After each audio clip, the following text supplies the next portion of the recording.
Chapter 4. Changes at Home. Jenny and I worked hard at our jobs. We also worked hard at home. So one evening I said, "Let's go on vacation, Jenny." The next day, I bought 2 airplane tickets. They were for a 3-week vacation in Ireland. "What are we going to do about Marley?" asked Jenny. "We can leave him in the house," I said. "Somebody can stay here with him." "Marley is a difficult dog," said Jenny. "That person will have to be kind but also strong. He or she will have to be his boss." "I know," I said. Then I had an idea. Kathy loves animals.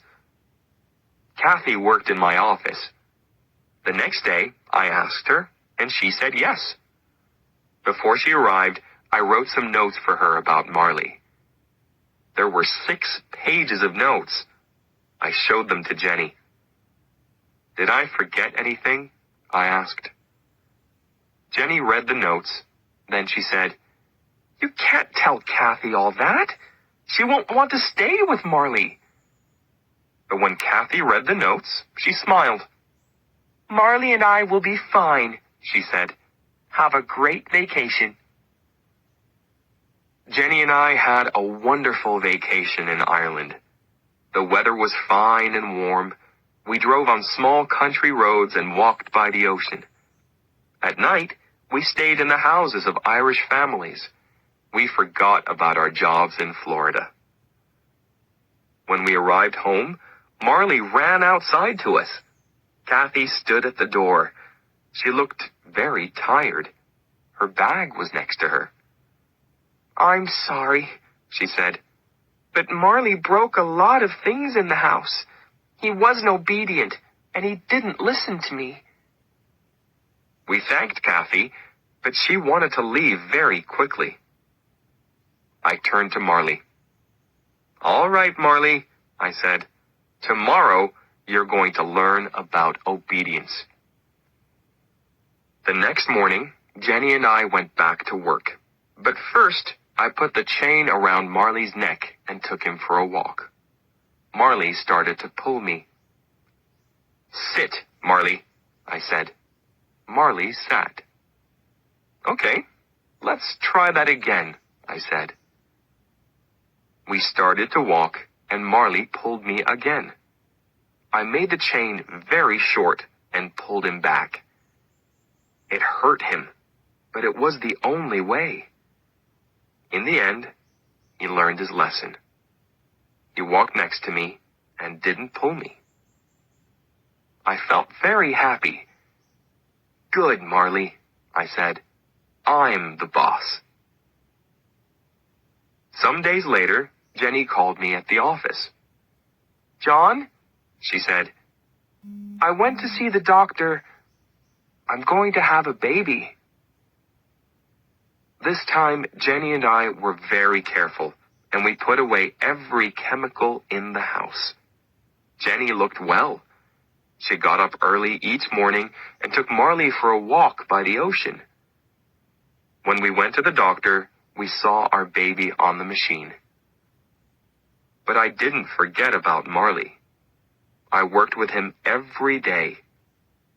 Marley was more obedient now, but he didn't listen to me all the time. He came when I called him, sometimes. In our yard, we had a fruit tree. Marley loved eating fruit, but it went through him quickly. His poop was everywhere in the yard. He ate a lot of other things, too. These went through him and came out in his poop. Toys, pens, and bottle tops. I bought Jenny a beautiful chain for her birthday. She loved it, and she put it around her neck. But some hours later, she cried, "My chain! Where is it? Maybe I didn't put it on right." "We didn't go outside," I said. "So it's here in the house." We looked in every room, but we couldn't find the chain. Suddenly Jenny said, "What's that in Marley's mouth?" I saw the end of a thin chain. "Oh, no!" I cried. "Okay, Marley, it's all right. Come here now. Please give us the chain." But Marley only looked at us. Suddenly, he threw his head back. "He's eating the chain!" cried Jenny. I opened his mouth and pushed my hand down, but I couldn't find the chain. "We'll have to wait," I said. "The chain will go through Marley and come out in his poop." I gave Marley lots of fruit. We waited for 3 days. I followed Marley everywhere. When he pooped, I looked for the chain, but it wasn't there. On the 4th day, I found it. After I washed it, it was very clean.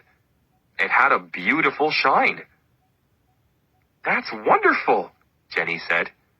"It shines better than before." Jenny wore that chain for years. When I saw it, I always thought of Marley. Our son was born in St. Mary's Hospital in Palm Beach. We called him Patrick, an Irish name. "Things are going to change at home for Marley now," said Jenny. "Maybe he won't like the changes." I brought Jenny and Patrick home from the hospital. Patrick was asleep, and we put him on our bed. Then we went to the garage and brought Marley into the house. He followed Jenny into the bedroom, but he didn't see Patrick on the bed. Then Patrick made a small noise, and Marley's ears went up. Where did that noise come from? Patrick made another noise. Marley held up a paw, and Jenny and I watched him. What's Marley going to do? I thought. Marley jumped up onto the bed. I pulled him back quickly and held him. Patrick's eyes were very wide, but Marley didn't want to hurt Patrick. He sniffed all around him. Now Marley had a new best friend. When he was near Patrick, he wasn't wild and crazy. At night, he slept under Patrick's bed. 6 months later, Patrick started to move around. Marley lay on the floor, and Patrick climbed over him. Sometimes Patrick pulled Marley's fur, but Marley lay quietly and didn't move. We were parents now, and we were happy. We had our wonderful baby. We had our dog. We had our house by the ocean. Life was good. Then, when Patrick was 9 months old, Jenny said, "I'm going to have another baby."